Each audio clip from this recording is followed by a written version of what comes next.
your 5x7 to my QDH here. It's a nice signal packed, over.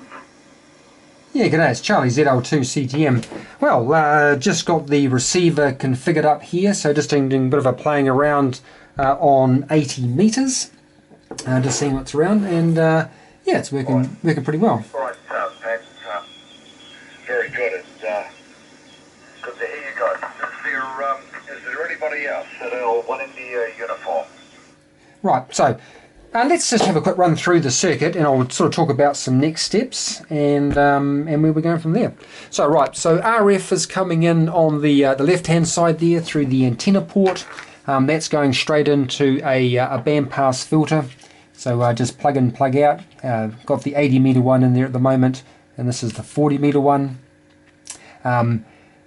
I have noted that because 80 meters is such a huge band, running from 3.5 to 3.9 megahertz, that these bandpass filters that come out of the SSDRA, which I've used before, only have around a 200 kilohertz 3dB bandwidth, which is a bit annoying because you can't obviously cover the entire band and get good gain. So in fact, I can just sort of to demonstrate that, if I just to go back and bring up some noise. Is there anybody else So that's 3788. You can hear that's obviously peaking there and dropping off. So that's 3.6. Getting a good peak, and then back down to 3.8. So they're only roughly sort of 200. Only 200 kilohertz. So it's a little bit sort of frustrating. So what I'm tempted to do later on is go back to a configuration which I've had before, and very unconventional, but it works for me, and that's to have this this ganged variable capacitor here, and I'll do away with this little experiment down here for relay switching the bands, and I'll just reconfigure this plug-in board to be parallel here, and I'll probably rewind some more coils and have, rather than having those trim capacitors there, I'll have it this way. So anywhere I am in the band, I can peak it. And at the end of the day, I enjoy the knobs, so to me that would work quite well. So that's something I want to do later on. So anyway, so the RF is coming on in through the bandpass filter. It's going into just a stock standard. This one here is a junk box 250 volt 10 amp double pole double throw switch that I'm using for the transmit receive.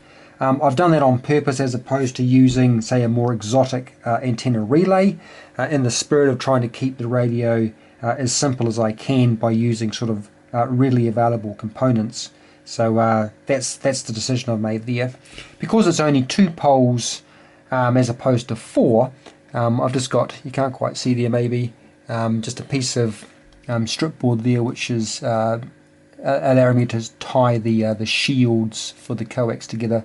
So it's only the center conductor that's being switched by one of those poles. The other pole there is switching the 12 volts between transmit and receive. So middle conductor there, the common is the 12 volts, and obviously on receive the lower one is 12 volts to receive, and then the upper one now is the 12 volts to transmit. And just a very simple little piece of copper board here cut into 4 segments, one for 12 volts hot, ground, transmit 12 and receive 12. And just on the right hand over here is the 7805 voltage regulator, dropping 12 volts down to 5 to feed the Arduino, which we'll look at very shortly. Anyway, so RF on receive now comes through this black coax into the antenna RF amplifier that we saw the other day. No change to that at this stage of the game. Like I say, no intent to change that from its current configuration. That then leads into, once it's been amplified here, into the mixer that we've seen, coming in through the RF port on the back. On the front side here is the VFO, which we'll have a look at, and then being picked off that 10 nanofarad capacitor is our audio coming out. So in terms of the VFO, all I've done there is had a very simple arrangement, nothing flash, just the Arduino there. I've elected just to use the, Just grab a couple of them. Just the normal edge connectors there, which plug into the female sockets, and then just a piece of Vero board soldered on, upon which the various wires are soldered. That just makes it nice and easy. And over here obviously the screen, and then on the side just a very simple arrangement for the rotary encoder and the switch between 80 and 40 meters. I just need to reverse that because my preference is to have left hand side to be 80, right hand side to be 40 meters. Anyway, so that's the SI5351 there, outputting the VFO frequency, which is at the same frequency as the frequency of operation, into the VFO port of the mixer. Like I say, audio is now coming out and feeding into the audio amplifier that we did at the very beginning. No changes to the audio amplifier. Let me just show you it right. Now got a 10k ohm pot that's sitting between the 3904 preamp and the LM386 paramps, I guess you want to call it, onto those two little pads there, which I showed the other day. So the output of the 3904 goes to the high side of the pot, the low side goes to earth, and then the wiper arm is the input on pin 2 to the 386, which allows to. It's a beautiful evening here in Standstill, and so that's working well. And then just an old speaker that came out of an old internet radio. Had two of them, so actually managed to score 4. But actually the quality of that speaker's, oops, Daisy, just out of shot there, is working well. But better than that I've had in the past with an open ear speaker, which didn't quite have the oomph that does, so to speak. Anyway, so that is the receiver at the moment. And like I say, you're 5 and 9 plus. I'm quite happy with that. That's I don't seem to have any instabilities that I can see.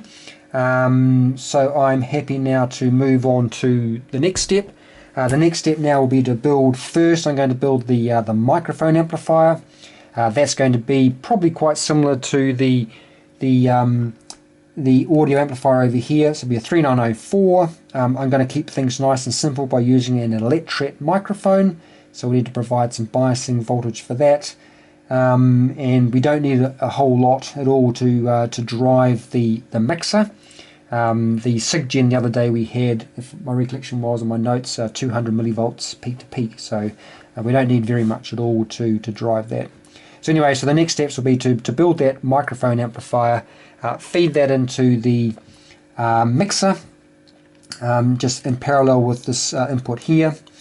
And then we'll just double check that the output of the mixer is nice and clean and we're not producing any unwanted sidebands by virtue of overdriving this. So we'll just make sure that our microphone level is correct. And then once I'm happy with that, and I'll pick that up on the big SSB rig and just double check that sounds nice. And then can get into playing around with my nemesis, which will be the power amplifier, trying to work out a nice way of doing that. Got tons of real estate. Yeah, this copper board here is way more than's needed. I was tempted to get a smaller board, but worried, as you can see, it's one I use over and over again, hence all the holes everywhere. So I was quite happy just to reuse that one. Yeah, so what else do I want to say? So I've got tons of room over here for drivers and pre-drivers and the like, and then the power amplifier probably sitting over here, and the output of that will then feed into the TR switch back through the bandpass filter and out. So that's the intent moving forward. I think that's all I wanted to talk about.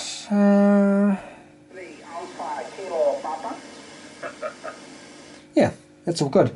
At some point in time too, I do need to sort of talk about the antenna system I've got outside. I know there was a couple of questions about that, so we'll cover that.